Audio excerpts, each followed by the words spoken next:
If I was a beginner starting in the gym, this is the full body workout I would not be skipping. The first movement that we're starting with is a dumbbell goblet squat. I love this one because if you haven't progressed to a full back squat yet using the barbell, this is a great way to build the foundations of a squat, learn the technique, build your mobility, and then you can move to a regular barbell squat later on. I want you to perform 10 reps of your squat, and then you're going to go straight into a seated single arm dumbbell shoulder press. Again, I love this one because a barbell shoulder press can be quite an awkward movement, especially if you're a beginner. So all you need to do is take a seat on a box, dumbbell comes up into one shoulder, keep it in a nice neutral position. We don't want it facing out or in, we kind of want it in between the two. And then from there, you're going to drive all the way up, head through the shoulder at the top, control back down. And I want you to do 10 reps on each side. You're going to do both of these movements back to back for 3 sets, rest as needed in between your sets. And once you've done 3 sets of those 2 movements, you're going to move on to a kettlebell deadlift. Now, if you want to use your dumbbell for this one, you can. Otherwise, go ahead and grab the kettlebell. It places you in a really nice position so you can stay nice and neutral with your deadlift.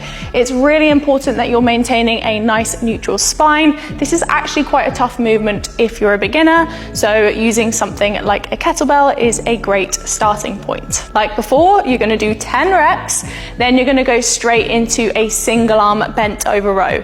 If you want to, you can use a box or a bench or something for support. I want you to think about pulling the dumbbell in towards your hips, squeeze at the top, control down. If you feel comfortable in this position, you can take away the box or the bench and you can just go freestanding, and I want you to go for 10 each side of this one. Superset that with your kettlebell or dumbbell deadlift. Do 3 sets. Again, rest as needed in between each movement and your sets.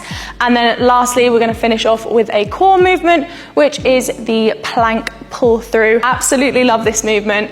You can either do it in a full plank. I want you to think about keeping your hips really nice and still, so we don't want to be swaying side to side, so you're really keeping your core nice and engaged. If that feels tough, you can actually drop down to your knees. Still keep that nice, strong core position. And I want you to go for 10 to 20 reps, depending on how it feels for you. To finish off, you'll do 3 sets of that, and that's it. That's your beginner workout. Super easy, whether you're at the gym, at home, give it a go.